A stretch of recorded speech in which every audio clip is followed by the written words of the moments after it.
fan na mananalo ng 3,000 diamonds. Come on up! Hello! Look at this cute girl coming up here. Ay, sino pinoint mo? What's your name? Isa po.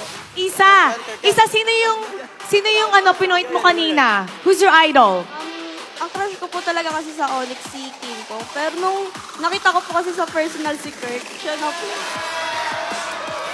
Crush mo nung una si King Kong, pero nung nakita mo sa personal si Kirk, siya na. Okay, yan, katapat mo na si Kirk. Meron ka bang gustong sabihin? Actually, napapanood ko siya talaga siya sa live. And then, pag nagko-comment po kasi ako doon, hindi niya ako pinapansin. So, sana mapansin niya na ako. Since kaharap ko naman na siya. Nanonood daw siya ng live mo, pero hindi mo daw siya pinapansin. Sana daw mapansin mo siya. Oo, to, pansinin mo na. Anong gusto mong sabihin sa fan mo?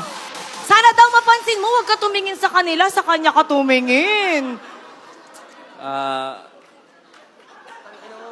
Uy! Wala si... Ikaw na. It's okay. It's okay. It's okay. You can say anything you want. Sana daw pansinin mo anong gusto mong sabihin. Pansinin. Yun daw ang request niya. Pansinin mo siya. King, dalian mo na, King! Kaya po, hindi ko siya napansin nun busy lang po sa mga practice. Oh, busy. Busy sa mga fans na nababaliw sa'yo? Alam mo, sorry, I made a mistake. Ang tawag ko sa kanya before, Loverboy. Pero kasi, sobrang shy niya. I think you are the heartthrob. Kasi marami kang pinapatibok na puso ng mga MPL fans. So, ang heartthrob, siya ang heartthrob ngayon ng MPL. Meron ka pa bang gustong sabihin sa kanya? May ire-request lang po sana. Uy, may request! Ano ang ating request? Kung pwede ko din ba siya maka-holding hands. Ay, pwede! Holding hands! Okay, holding hands.